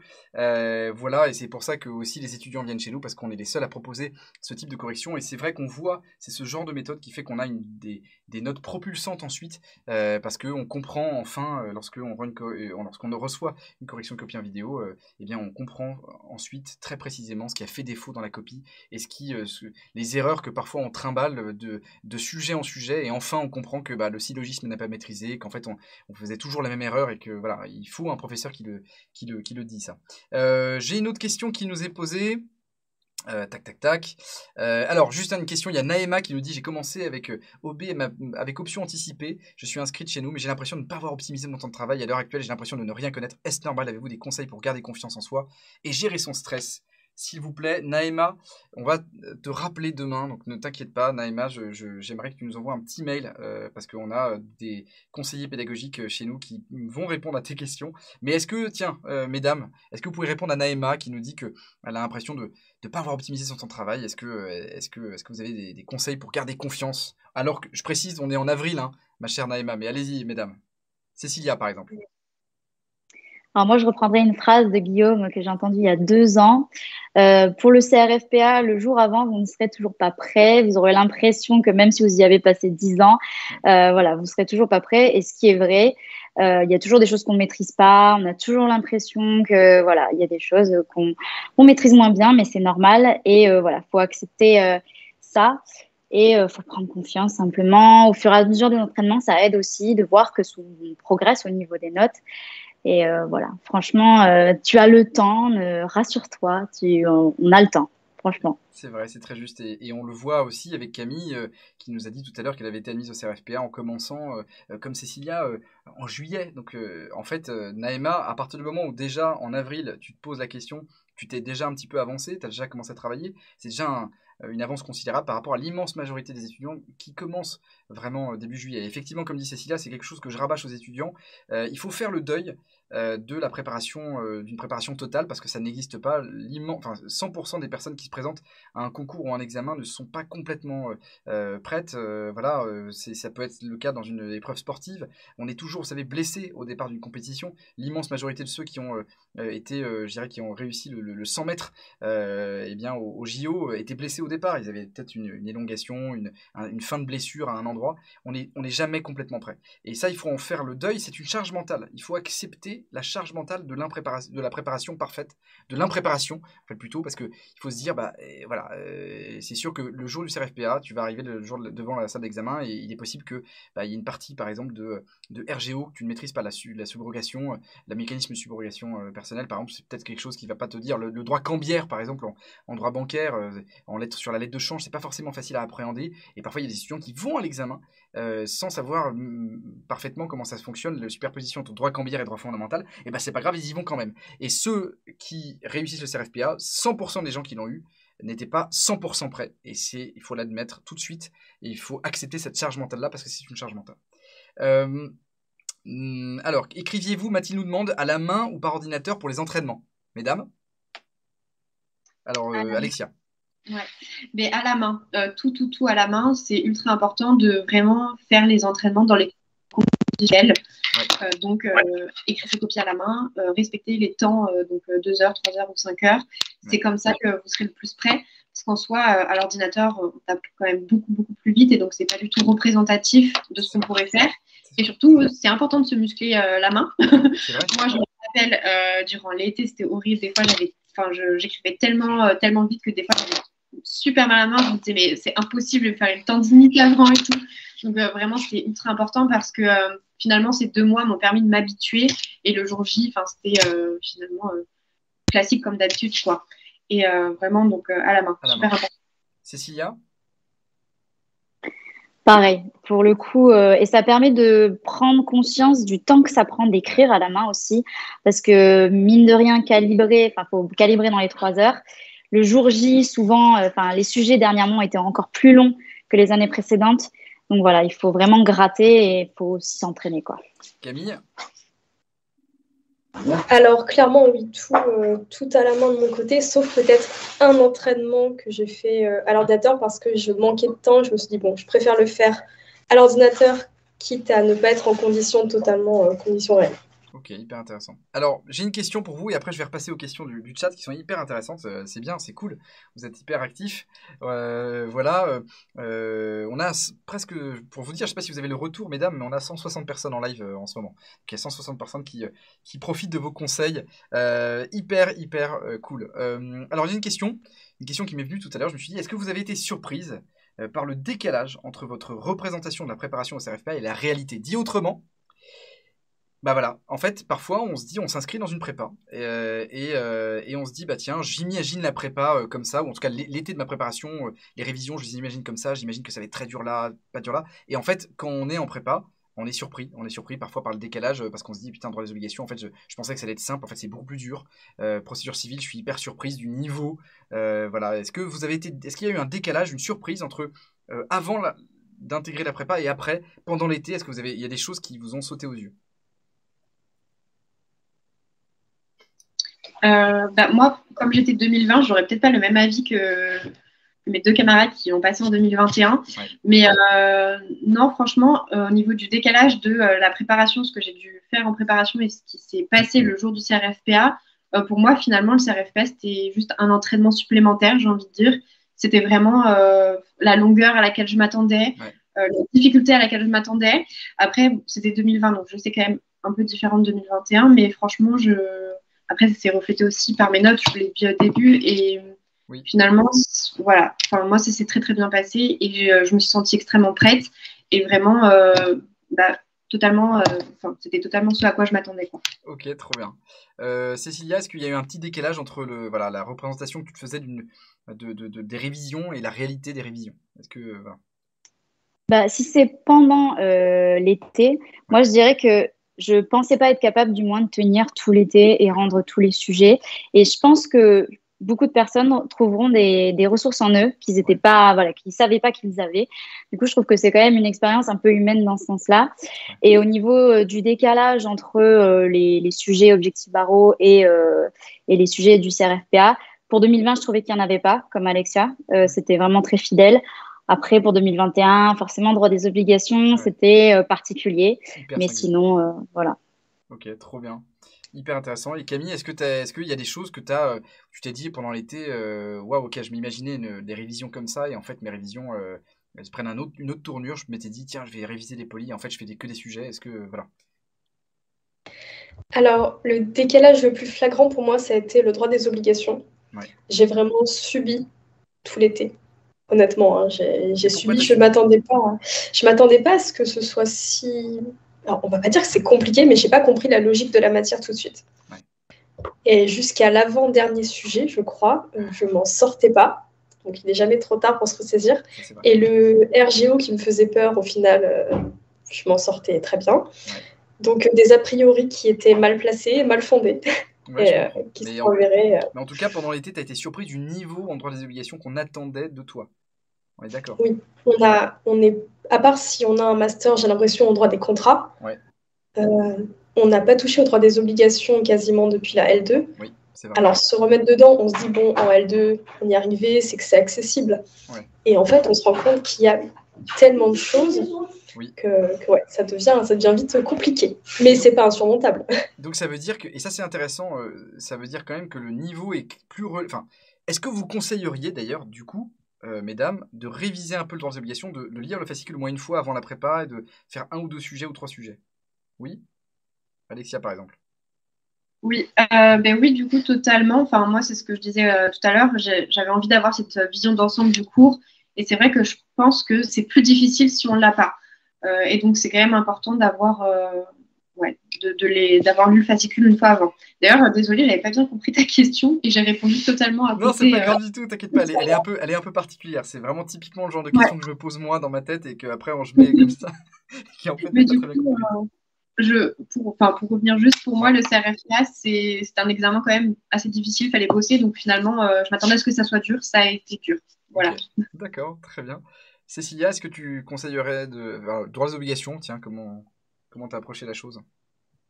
Je dirais qu'en fait, comme je disais au début, il y a une façon d'apprendre qui est totalement différente entre la fac et le CRFPA. C'est pour ça que d'ailleurs, les meilleurs à la fac ne sont pas ceux qui ont le CRFPA forcément du premier coup. Et il faut vraiment, avant l'été, je pense que c'est pas mal si vous avez l'occasion justement d'appréhender la manière de comprendre le droit des obligations pour le CRFPA, vraiment du style conditions, exceptions, effets, etc. Parce qu'on l'étudie pas du tout comme ça à l'université. C'est vrai que faire des commentaires d'arrêt, de dissertation, c'est très différent. Donc oui, si vous avez l'occasion de faire des entraînements avant, c'est bien et ça vous permettra d'anticiper pour faire des majeurs types, etc. C'est hyper intéressant. Tiens, petite question comme ça, rétrospectivement, si vous deviez vous parler à vous-même un an, enfin, qui vous étiez il y a un an, on va dire, si vous aviez un téléphone et vous dites, voilà, appelle Cécilia il y a un an, qu'est-ce que tu conseillerais à toi-même? Qu'est-ce que tu te conseillerais à toi-même en termes de révision, par exemple, d'anticipation? Est-ce qu'il y a une matière où tu dirais, Cécilia, là vraiment, je te conseille, revois le droit des obligations, revois la procédure, parce que c'est là où tu vas pêcher, c'est là où ça va être compliqué. Est-ce qu'il y a une matière que vous conseillez de travailler en avance? Pour le coup, la procédure civile. Moi, c'est vrai que j'en avais pas du tout fait pour le coup. C'était une mineure à Bordeaux, donc on pouvait choisir. Je l'avais pas choisi. Ouais. Et moi, je connaissais vraiment rien en procédure. Et c'est Ouais. vrai que c'est une logique qui est différente du droit des obligations et de la spécialité. Donc c'est quelque chose, voilà, où moi j'ai trouvé que, par exemple, la première année, j'avais vraiment pas pu prendre de recul sur la matière. Et résultat, j'ai compris la procédure 2 semaines après le CRFPA, ce qui était un peu dommage pour le coup. Et voilà, c'était vraiment quelque chose, j'avais besoin de laisser, fallait que ça rentre et que tu prennes du recul. Donc voilà, peut-être procédure pour le coup. Procédure, ok. Alexia? Moi, je sais pas si je changerais grand-chose à la façon dont j'ai révisé, mais si je devais réviser en avance une matière, c'est vrai que ça serait plutôt la procédure pénale. Ouais. Pareil, tous ces aspects procédure, finalement, c'est quand même une matière, tous les types de procédures sont des matières quand même assez techniques. Oui. Et je pense que c'est celle où, durant l'été, j'ai quand même le plus eu de difficultés. Et même si j'ai un master 1 en droit pénal et sciences criminelles, donc j'ai fait quand même de la procédure, en soi, c'est toujours une matière qu'on laisse un peu de côté et qu'on compense en fait par les autres parce que c'est quand même carrément plus intéressant de faire du droit pénal. Tout le monde ne sera peut-être pas d'accord avec cette analyse-là, mais vraiment, ouais, la procédure prendre un peu plus de temps pour la revoir. Hyper intéressant. Et tu as raison, on le néglige souvent, et c'est pour ça que, en gros, les plus gros écarts types de notes, dans les notes en fonction des matières, chez Objectif Barreau, le début, c'est en procédure où tous les étudiants enfin, il y a des étudiants qui sont très forts, il y a aussi énormément d'étudiants qui sont complètement nuls, et il y a un décalage très fort entre, encore une fois, le niveau que vous avez en arrivant en prépa et le niveau que vous devez avoir pour avoir le CRFPA, donc c'est là où ça fait le plus mal en termes de remise à niveau, si j'ose dire. Camille, est-ce qu'il y a une matière que tu conseillerais de travailler en amont? Je pense que sans grande surprise pour tous ceux qui écoutent, le droit des obligations. Je me conseillerais de quand même jeter un œil et d'essayer de comprendre, comme je disais, la logique de la matière. Donc, c'est-à-dire, en tout cas pour moi, faire des schémas sur, pour arriver à telle chose. Par exemple, la nullité, c'est ça. Okay. C'est ça et c'est rien d'autre. Oui. Et faire ça pour chaque thème, chaque chose abordée dans le programme. Et déjà, on a une vision globale, ce que disait Alexia, on a une vision globale. Et là, on peut commencer à s'en sortir déjà plus aisément. C'est très juste. C'est très juste, et j'ajoute un truc, c'est que ce que ne font jamais les étudiants, et ça c'est un premier conseil que je vous donne dès maintenant, si vous nous rejoignez, que ça veut dire que vous recevrez vos polycopiés par la poste d'ici 2 semaines, la première chose que je conseille, c'est de lire intégralement tous les fascicules, en les lisant. Alors je sais que j'insiste sur le mot lecture, c'est-à-dire qu'il ne faut pas les ficher, il ne faut pas les stabiloter, il faut se dire que la première chose à faire quand on a un fascicule, c'est de le lire intégralement sans s'arrêter, un peu comme un roman, En se disant ça, un poly de 250 pages, bah, vous le lisez normalement en une après-midi ou une journée. Il faut l'avoir lu intégralement, moi je conseille, sans le ficher, sans s'arrêter, même quand on ne comprend pas les notions, ça sert à rien de revenir sur la phrase, etc. C'est bien parce que ça vous donne tout de suite une lecture totale de la matière. J'ai une question qui nous est posée. Est-ce que vous avez pris des vacances pendant l'été? Est-ce que vous avez pris 2-3 jours, mesdames? Cécilia? Non. Ah oui.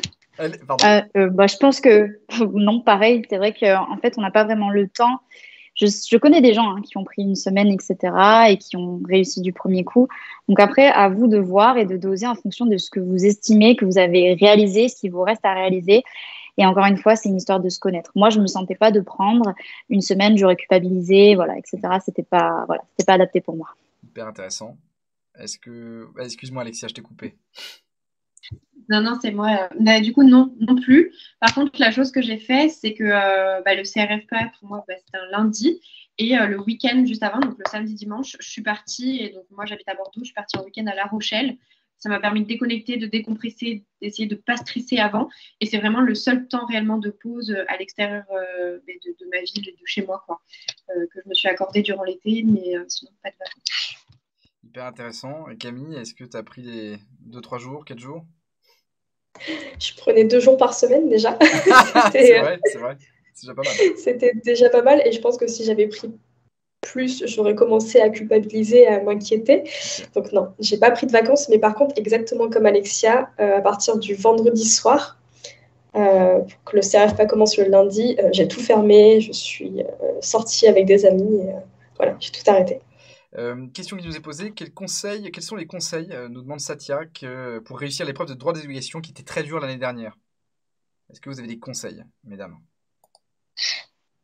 Travailler avec le code au maximum parce que tout est dans le code, surtout depuis la réforme où vraiment finalement toutes les jurisprudences ont été intégrées dans la loi. Donc vraiment le code, on trouve tout. Il y a toutes les jurisprudences, toutes les définitions, c'est quand même assez clair. Et donc en fait, plus vite on travaille avec le code, plus vite on s'imprègne un peu de comment est-ce qu'il fonctionne et plus vite après on gagnera du temps et on se rendra compte qu'il y a beaucoup de choses qu'on n'a pas besoin d'apprendre par cœur, que finalement en fait ça nous libère un petit peu l'esprit, quoi.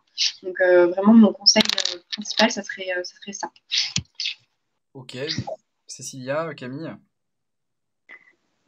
Pour le code, pour compléter, simplement trouvez-vous un code couleur vraiment qui vous permet de ne pas réfléchir le jour J, vous gagnez énormément de temps.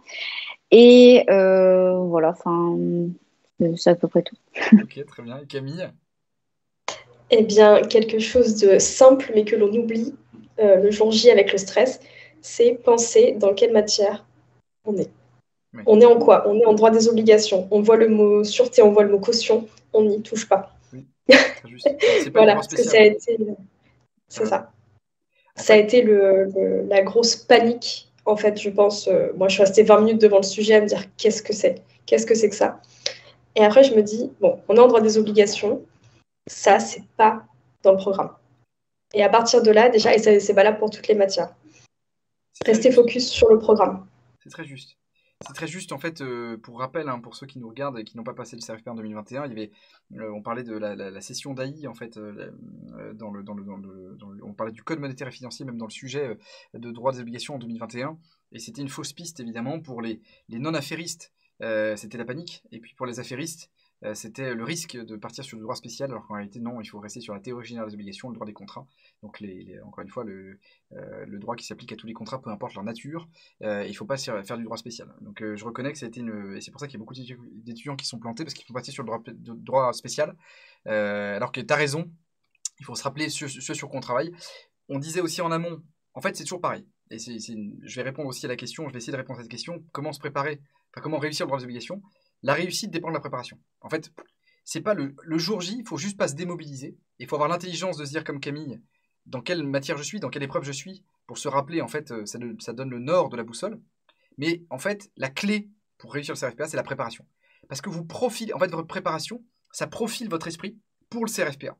Donc c'est pas le jour J qu'il faut être évidemment fort le jour J, mais surtout, c'est à force d'avoir répété certaines choses pendant l'été, d'avoir fiché, par exemple, des majeurs types, d'avoir travaillé sur les sujets. Moi, en fait, je vais être très schématique. Vous voulez réussir le droit des obligations, vous nous rendez tous les sujets de droit des obligations pendant l'été. Vous nous rendez les 2 sujets du kit de lancement. entre avril et juin. Vous nous rendez tous les sujets dans les obligations. Vous fichez les corrigés de tous les sujets dans les obligations pendant l'été. Vous faites des major types. Vous lisez bien le polycopie de major type. Vous apprenez les jurisprudences indispensables qui seront des jurisprudences qu'on flaguera dans les fascicules d'actualité, les jurisprudences 3 étoiles qu'il faut absolument connaître avant d'arriver au CRFPA. Vous regardez tous les focus techniques et normalement, vous êtes profilé pour réussir le droit des obligations.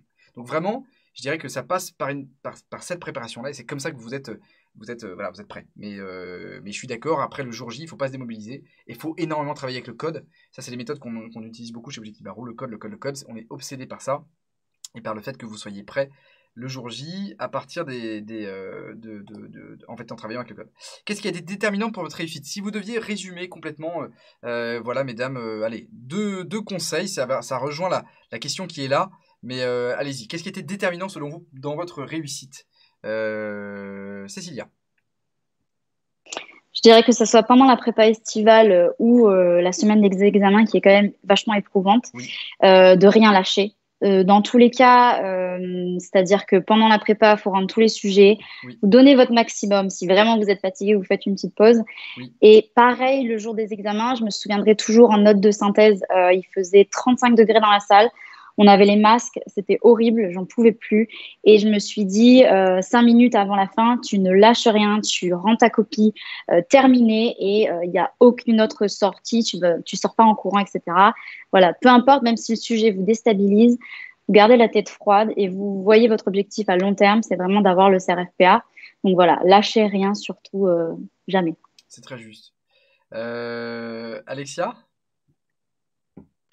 Alors moi, ce qui était déterminant de ma réussite, je dirais le fait que je m'attendais finalement à ce qui allait se passer. Donc, comment est-ce que j'ai fait pour m'y attendre? En m'entraînant au maximum. Et donc, pour moi, j'ai pas du tout été déstabilisée le jour J. Je savais ce qui allait se passer. Donc voilà, les entraînements, ça aide à prendre confiance. À la fin de l'été, j'avais qu'une hâte, c'était d'y aller. J'avais envie d'en découdre, quoi. C'est clair. Et ensuite, je rejoins un peu ce que Cécilia disait, c'est vraiment ne rien lâcher, vraiment aller jusqu'au bout. La motivation, c'est très important tout le long de l'été et aussi le jour de l'examen. En soi, on est très mauvais juge de ce qu'on fait. Il y en a beaucoup qui abandonnent, par exemple, après la note de synthèse. Moi, je me souviens, je suis sortie, j'ai appelé ma mère, j'étais au bout un peu. Et elle me disait, et quoi? Tu vas faire quoi? Tu vas arrêter? Je lui disais, non, je vais continuer. Et j'ai bien fait parce que j'ai eu 13,5. Donc, comme quoi, vraiment, on ne sait pas s'évaluer. Donc, garder confiance et vraiment se donner à fond jusqu'au bout. Et même l'été, ça serait un peu difficile, mais il faut s'accrocher. Rien n'est jamais joué. Alors, Camille, qu'est-ce qui était déterminant pour ta réussite? Quel conseil tu donnerais à des étudiants qui candidatent cette année? Je dirais l'auto-persuasion. Je vais y arriver. Ouais. J'y vais pour réussir. Et c'est pas avoir un excès de confiance en soi, c'est pas être un but de soi-même ou je ne sais quoi. Non, on se fait confiance, on sait qu'on a travaillé, on travaille, on est rigoureux, parce qu'il faut de la rigueur évidemment, et on sait qu'on va y arriver. Il faut se convaincre que ça va aller. C'est vrai. C'est vrai, en fait, il y a deux façons. La confiance en soi, il y a deux postures. Il y a la posture, la confiance en soi-même et la confiance en sa préparation. Je sais qu'il y a beaucoup d'étudiants qui nous regardent, et d'étudiantes aussi, qui n'ont pas confiance en elles ou en eux. Et je dis souvent à ces étudiants, n'ayez pas confiance en vous, ayez confiance dans la préparation. Si vous vous abandonnez à la préparation, si vous donnez tout ce que vous avez et qu'en face de vous, vous avez, je dirais, une prépa qui joue le jeu, qui fait des sujets, qui prend énormément de temps à faire des sujets de qualité, qui fait des polycopiés, qui est acharné comme nous à faire des polycopiés hyper efficaces pédagogiquement, où en fait, encore une fois, 1 heure passée sur un polycopier Objectif Barreau, c'est 1 heure à très fort rendement pédagogique. Vous ne pouvez pas vous tromper.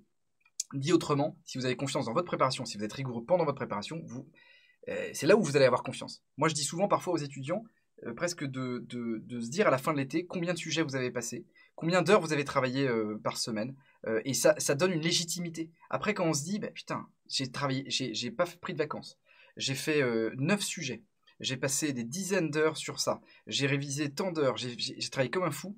Putain, je mérite le CRFPA. En fait, on mérite le CRFPA pas parce qu'on a une haute confiance en soi, mais parce que tout simplement, on mérite parce qu'on a beaucoup travaillé. Donc vraiment, c'est abandonnez-vous à votre préparation et normalement, vous devriez avoir confiance en vous et non pas confiance en vous, mais en confiance dans la préparation de votre travail.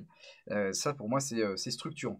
Dernière petite question comme ça. Quel conseil vous donneriez-vous aux candidats pour améliorer leur efficacité pendant l'été? J'imagine qu'on va répéter les mêmes choses, hein, les sujets, en 2 mots, mesdames. Alexia? Ouais, j'ai l'impression que je vais répéter tout ce que j'ai Ouais, dit pendant c'est- 1 heure. Ouais, Mais ouais, les entraînements en soi, c'est la clé. pour être efficace, ouais, s'entraîner. Trop bien. Cécilia? Moi, je dirais s'il fallait rajouter, voilà, si vous faites des fiches et si vous faites des schémas, surtout en RGO, je sais qu'avec Camille, on en a fait énormément. Voilà, essayez de gagner du temps là où vous pouvez.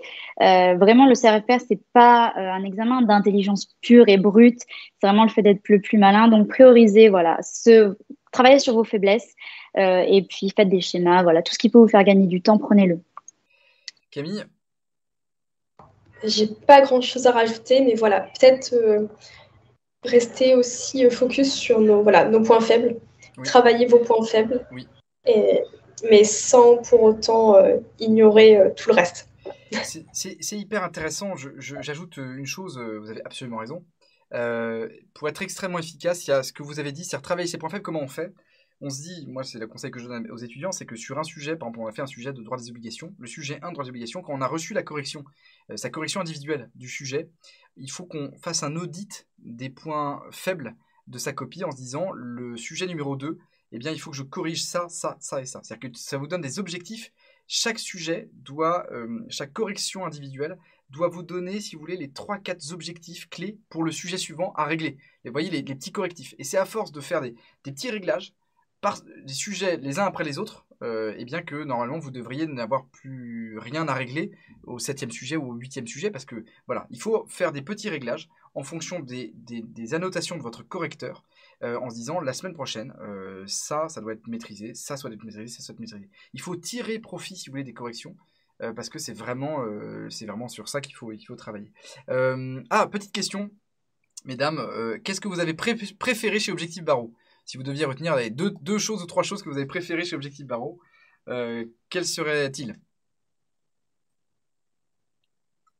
Cécilia, allez, si tu veux.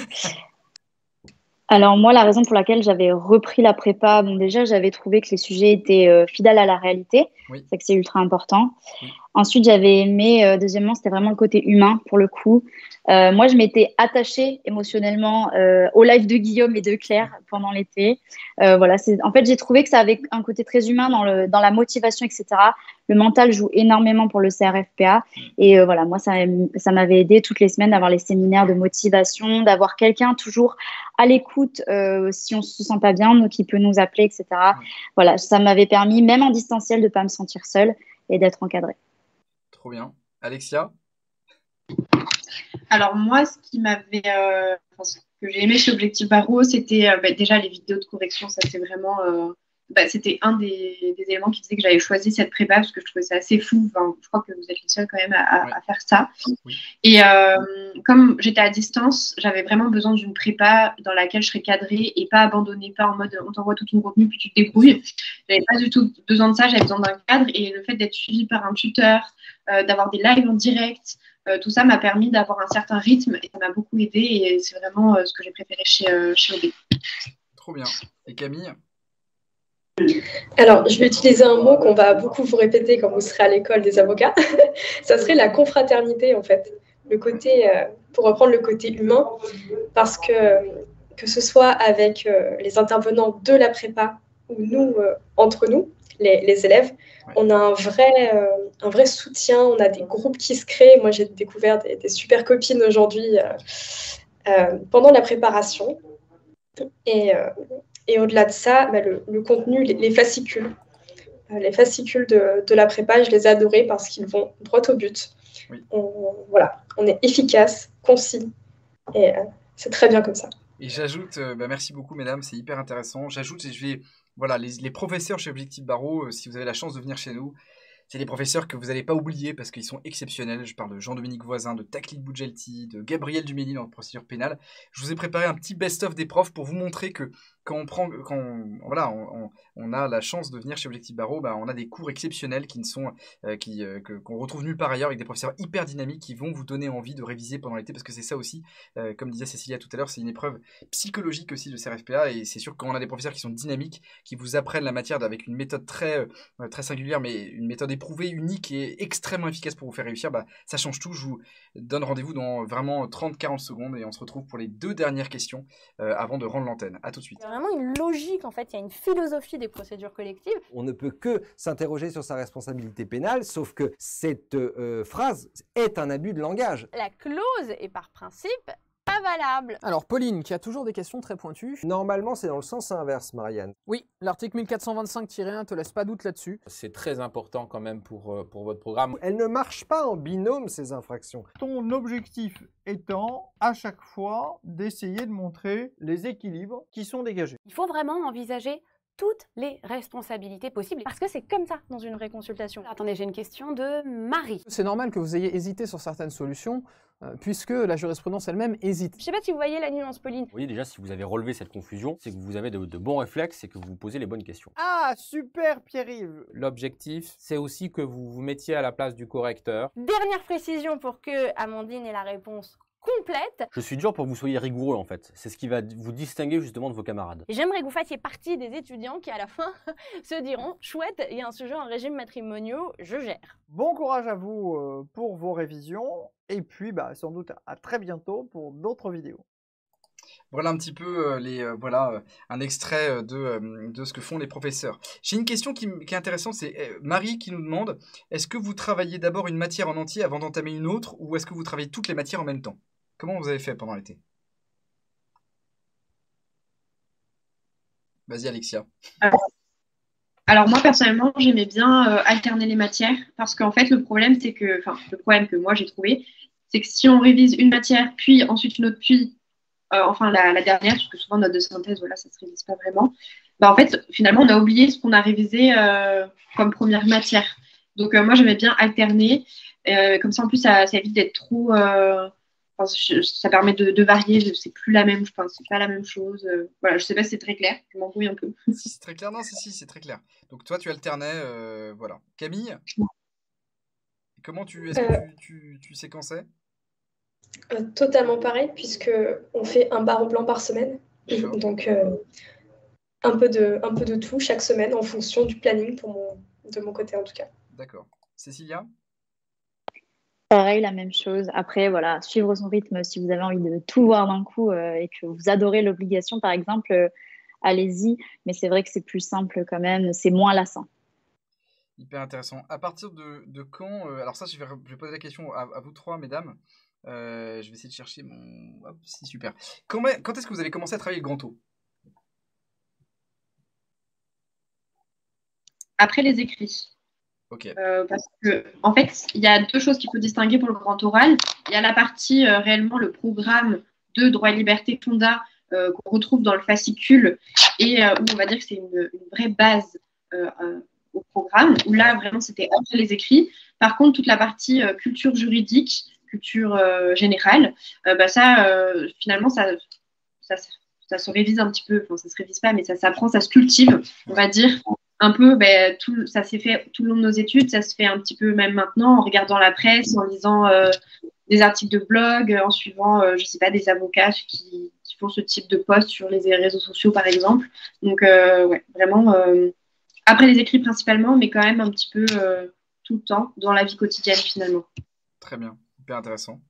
Camille? J'ai commencé 2 semaines après les écrits.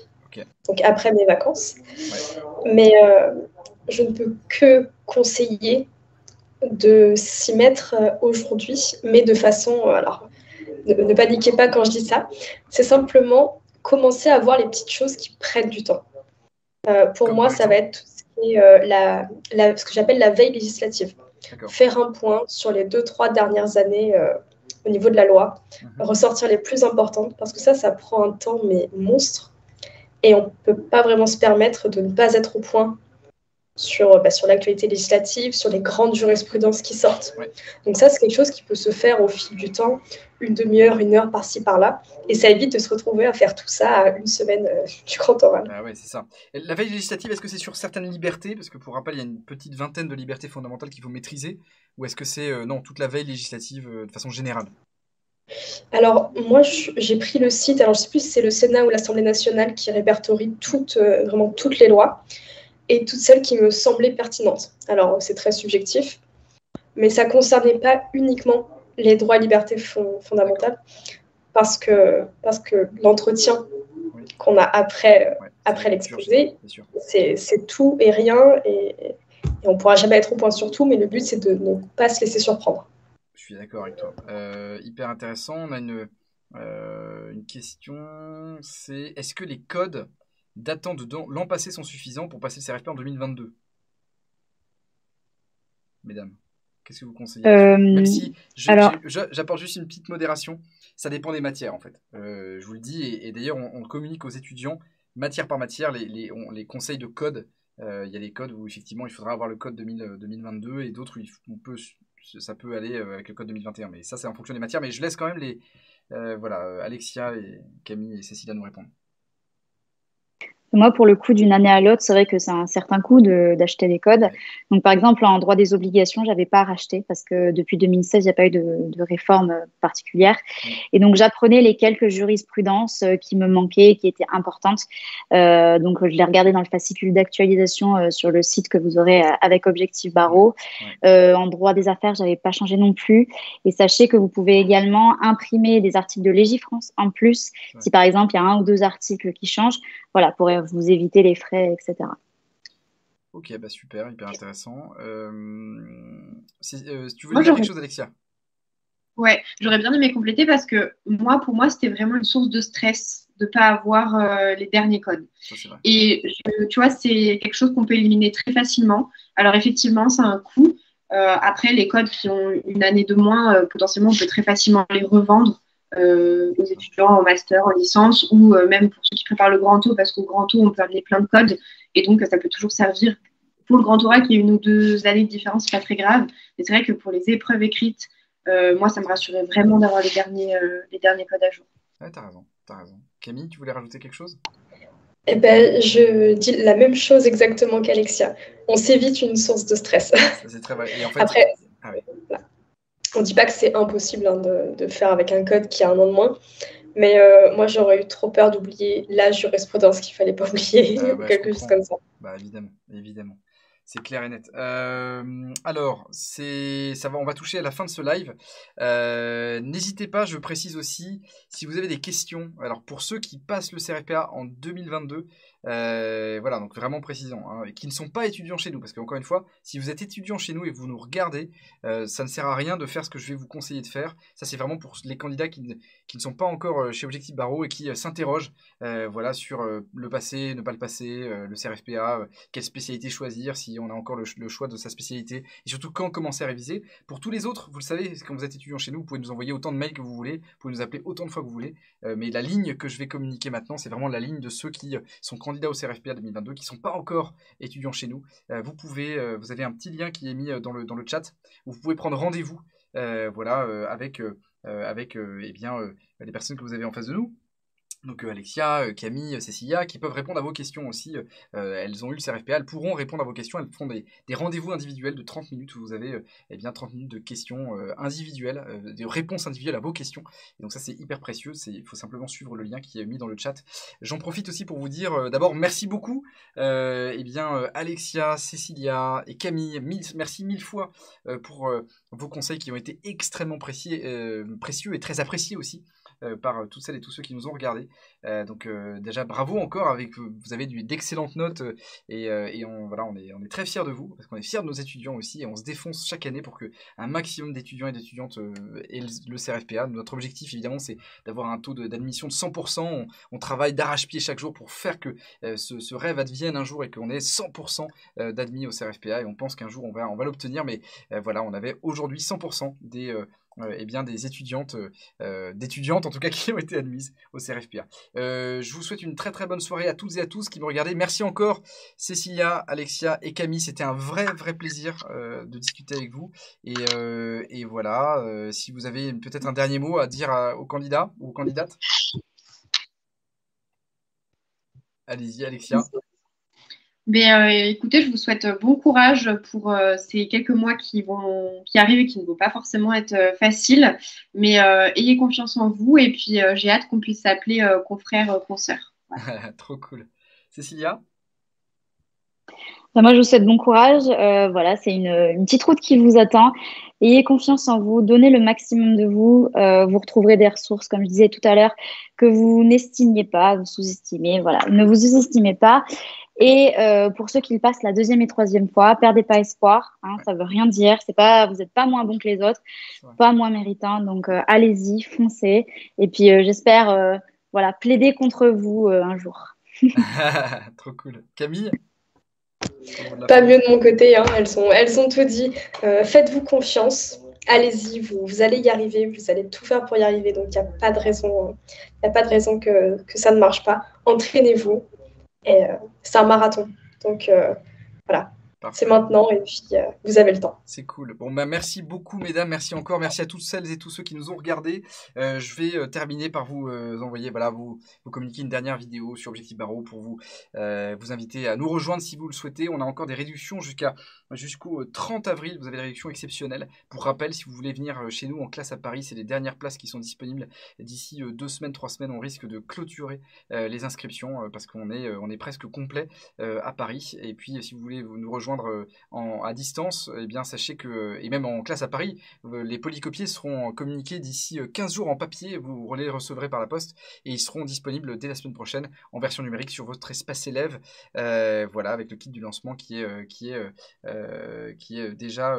en train d'être construit. En tout cas, dès la semaine prochaine, vous aurez accès au kit de lancement. Une très très bonne soirée à toutes et à tous et on se dit à très bientôt chez Objectif Barreau. Salut, ciao.